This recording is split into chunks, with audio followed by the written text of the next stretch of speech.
Lawrence Maruso. Nakatira ako dito sa Barangay Nagilayan. Natutuwa ako dahil ang mais ko ay ginamitan ko din ng Gromax. Nakita ko talaga yung totoong epekto dahil sa ginamit kong tinalo na Gromax sa abono.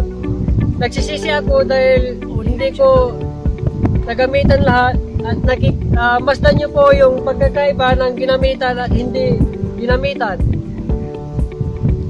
Masdan nyo po talaga.